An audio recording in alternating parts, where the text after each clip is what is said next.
The Northwestern Railway had just been formed. The expansive line, reaching from Vickerstown to the end at Tidmouth, was going through a tough few years. The line's first 2 engines were too small to handle the workload. As such, the board of directors had brought many more engines on loan from other railways to help. And I'm sorry to say, frictions existed as the loaned engines treated the resident engines quite poorly. Oi you, take me coaches and up to it. Hop to it yourself. I'm getting this train ready. Thomas scoffed. Typical little shunter. No sense of duty. Late again! I thought you were supposed to be an express engine. Another engine wheeshed as Edward clanked into the station. Don't blame me. It was a faulty signal. Edward huffed, out of breath. Of course, it's always something else. You wouldn't have this kind of mess on the GER if the board of directors had any sense of progress. They'd allow head office to oversee everything. Another engine was a large Clawton from the LNWR. This engine had glistening red paint with black side plates. This engine, named Afton, was more picky about the kinds of coaches he was given. He saw all the old single-axle Victorian rolling stock as relics. Like the other visiting engines, he was absolutely appalled at the idea of pulling goods trains, because to see a grand engine such as him doing so was an insult. One morning, Afton huffed into the station. He was to be pulling the local stopping service today. But as he neared the station, he hissed angrily as he saw the coaches he'd been given. He was given the small single-axle coaches. While they were painted in the NWR cream and dark green, they were smaller and older than the bogie coaches given. What's this? I'm pulling this ghastly groaning train today? The indignity of it all! Just be happy you have a train to pull at all. Thomas hissed as he pushed the coaches up.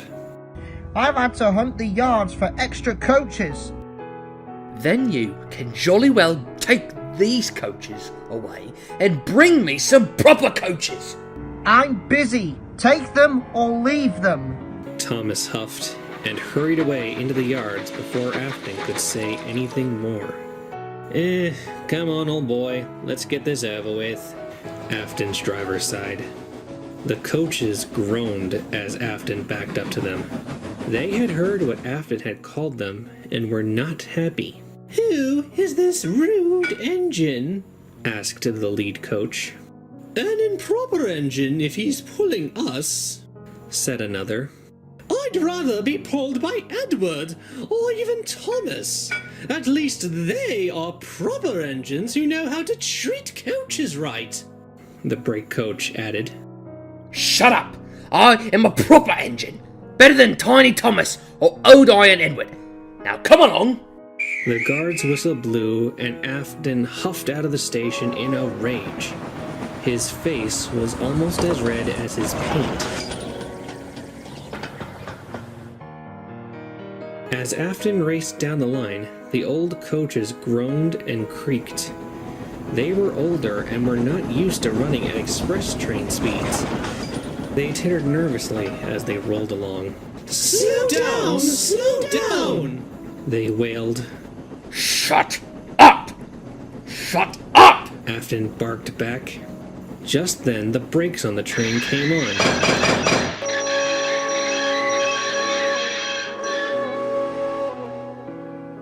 Afton stopped suddenly on the viaduct, grumbling dreadfully. An investigation of the coaches showed that the coach just behind the engine had a loose vacuum hose. While the crew set about fixing the problem, Afton fumed angrily.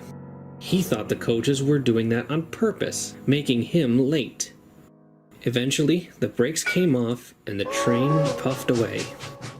When Afton arrived at the last station, the big red engine hissed mournfully as he moved around the yard to shunt his own coaches away. The coaches tittered grumpily as he did so. "At last, the journey is over," one said. "I felt like my windows were going to fall out," said another. "At least you two were further away from him than I was. I had to endure his groaning all the way here," said the lead coach. It would have been better if you'd not decided to hold me up, you rotten old antique. "What? You blame me for that? That was your fault." Pull the other one, you horrid thing. "It's not my fault you don't know how to pull coaches, you rotten red sausage." Afton quickly lost his temper.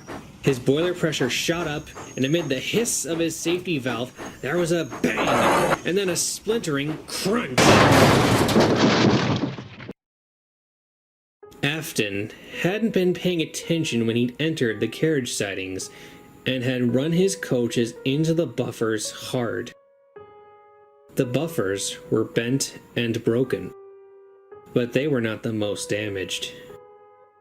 That honor belonged to the coach behind Afton's tender. It was squashed between him and the second coach, crushed into a pile of splintered wood and bent metal. The other coaches shrieked in horror at the fate of their sister. Afton just sniffed indignantly. This is what you get for being weak, old antiques. If you only been proper coaches, this wouldn't have happened.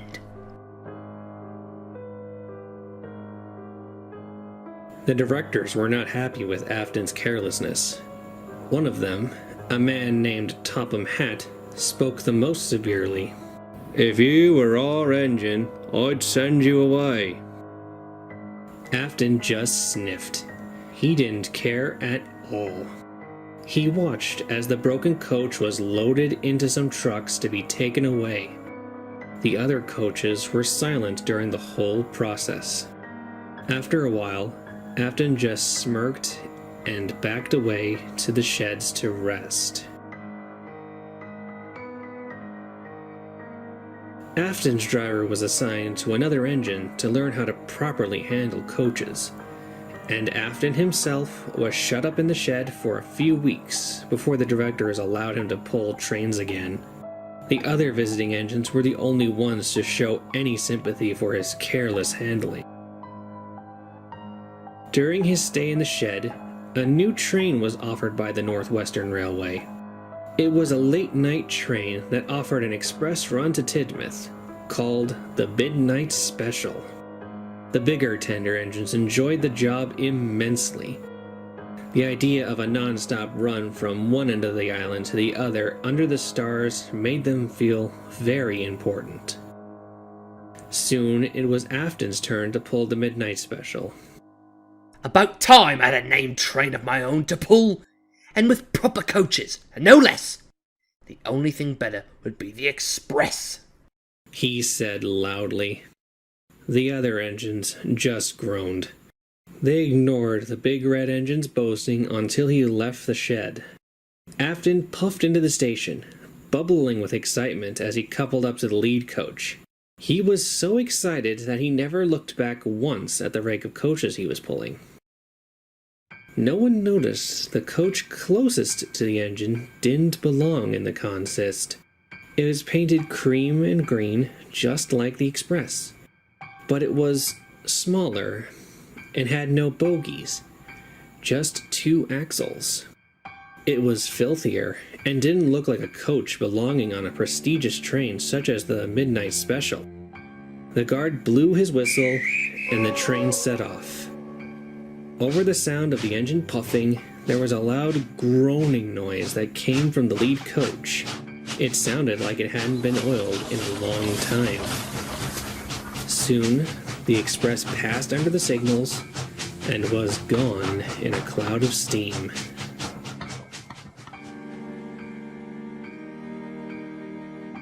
A works train was soon dispatched from Crovan's Gate. They found all 6 express coaches sitting on the main line neatly, and the irate passengers. From passenger testimony, they said one moment the train was rolling along smoothly, then, after the tunnel, the train went slower and slower until the coaches ground to a halt. When they looked out the window to see what the problem was, they saw there was no engine at the front of their train. Workmen investigated the coaches for damage, but none was found. The coupling on the lead coach was intact. While the works engine pulled the train back to the station, the workmen searched up the line. Perhaps the engine had derailed somewhere before Kelsthorpe, and the guard just missed it. However, nothing. No trace of an engine, or even an accident, could be found. The engine crew was found the next morning, asleep on a bench at Crovan's Gate by a cleaner making the rounds before the first service of the day. When asked how they got there, they had no memory of what happened after their engine entered the tunnel. Just that, one minute they were entering the tunnel, and the next they were waking up on the platform. A massive search was held to look for the engine, but nothing could be found. For a long time, the Midnight Express was discontinued as the more superstitious passengers refused to ride the express after midnight, worried that if a whole engine could vanish, then why not a whole train of passengers? The mystery deepened when many of the passengers expressed concern for the people who might have gotten in the first coach. The investigators noted that all the coaches were still on the train, but the passengers were insistent that a coach was missing from the express, a small coach just behind the engine. Station staff, porters, and the engine crew of the shunder who assembled the train were just as adamant that they had gathered the rake of 6 express coaches, no more, no less. After extensive investigations, relief was brought to the passengers to hear that everyone who'd bought a ticket for the Midnight Express was accounted for. But the mystery remained. What happened to the engine and the alleged coach? How could an engine's crew wake up at a station with no memory of how they'd gotten there? To this day, the file remains in the Vicarstown police files as unsolved.